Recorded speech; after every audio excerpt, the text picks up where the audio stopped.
Wilson Morales from Black Film TV. Hi, Chris. How's it going? I'm good, Wilson. How are you? Good. How much fun did you have voicing the character of Garfield? Man, I had a blast. It was really fun. It was a good one. Our director Mark Dindal told me early on that he thought Garfield sounded just like me. In his mind, that's what he was picturing. So I was like, "All right, let's go." And it was actually a really enjoyable experience. I had a good time doing it. If you're old enough, you either read a comic, you saw an older version of a movie or something. What was your earliest recollection of Garfield? Comic strip, comic strip, and some T-shirts. I think that was the first time I saw Garfield. My cousin had a Garfield T-shirt that said like "I hate Mondays" or something on it. So I remember the cat, and then I remember seeing that cat in the comic strip, which was right near the movie section in the newspaper. So I used to always pull the movie section to see what movies are playing. Ever since my sister freaked out because Gremlins was coming out, I was like and then we went and saw Gremlins. It was like a moment for me in the 80s where I was like, oh, I can look in the newspaper and it'll tell us the things, and maybe what's the next Gremlins going to be.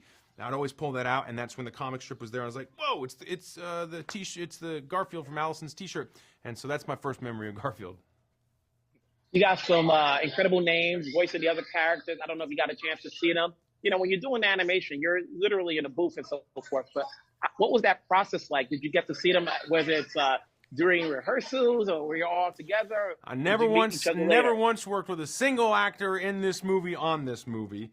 I've seen them and met them in other circumstances and instances since, but no, it was totally isolated from the other actors. But we always had the director with us, and that was nice because post-COVID, when we did Mario, we didn't even have our directors with us. Directors were in Paris, and I was wherever I was, Atlanta or LA, shooting it. So it was really isolated.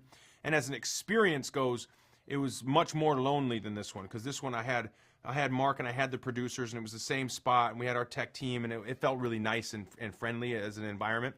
And so, didn't get to work with the actors, but I got to hear back some of their playback and hear some of their stuff. And for the most part, you're just laying down tracks and you kind of are a little bit lost, and you're just doing your best to come up with the most honest version of this thing that's written, and colloquializing and vamping and coming up with your own stuff, and then walking away being like, was that good? Are you sure?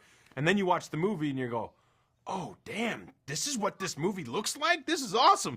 So you get swept up on the journey. You become one of the audience members, which is a real treat with an animated movie. Garfield's been around so long, but why do you think they keep making it, and bringing back? Like, it's a cat that never dies. It's got 9 lives.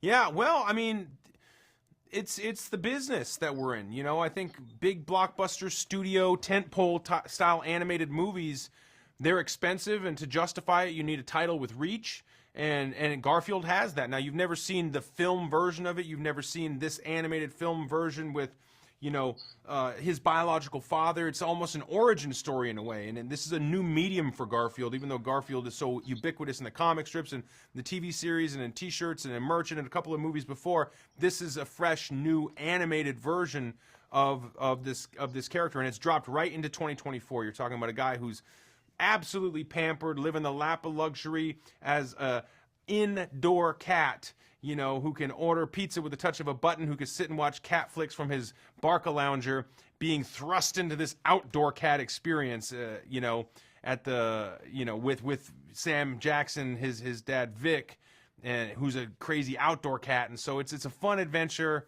and they keep making them because it's a big character. In movies these days, to justify the budget, you need reach. You need characters that are understood and recognized.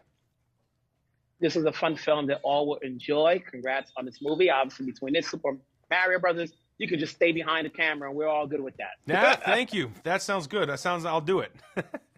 Take care. Bye, bud. See ya.